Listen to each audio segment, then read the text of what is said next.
तुम बहुत चिंतित हो ना कि तुम्हारी माँ के साथ क्या होगा, माँ का बीमार ठीक होगा या नहीं।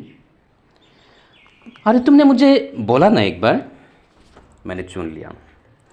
जब तुम्हारी माँ को ऑपरेशन रूम में ले जाएगा ना, तो मेरा ही एक स्वरूप उनकी गले में पहना देना, और साथ में मैं उदी का तिलक करके भेजना। बाबा तुम्हारी माँ के संग ही रहेगा, कुछ नहीं होगा तुम्हारी माँ को। अब रोना बंद करो। उस काल की इतनी हिम्मत नहीं जो तुम्हारे बाबा की रास्ते में रुकावट बने।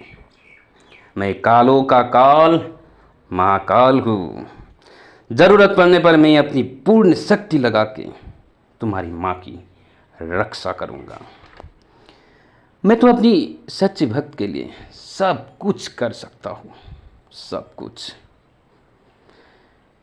तुम अपने शादी के लिए चिंतित हो ना कि उम्र निकल रहे हैं, ऊपर से कुछ काम धंधा भी नहीं।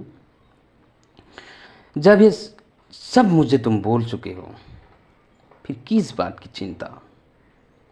क्यों उदास रहते हो तुम? क्यों दुखी रहते हो? कि बाबा के ऊपर भरोसा नहीं, कि अपने बाबा के ऊपर विश्वास नहीं करते हो तुम? बहुत बार तुम्हारी रिश्ता होते होते टूट गए ना। असल में वो रिश्ता तुम्हारे लायक ही नहीं था। तुम्हारा रिश्ता तो बाबा ढूंढ रहे हैं और तुम ये व्यर्थ ही दुखी हो। तुम्हारी घर भी बचेगा और नौकरी भी होगा।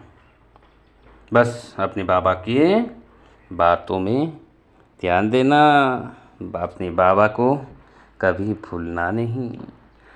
सब कुछ होगा तुम्हारे जीवन में, तुम जो चाहते हो। बस एक बात हमेशा याद रखना कि जब तुम मेरा याद करते हो ना रोते हुए, मैं भी बहुत रोता हूँ और तुम्हारा याद करता हूँ। मैं उन्हीं का याद करता हूँ जिसका मन में दया और करुणा भाव रहता है।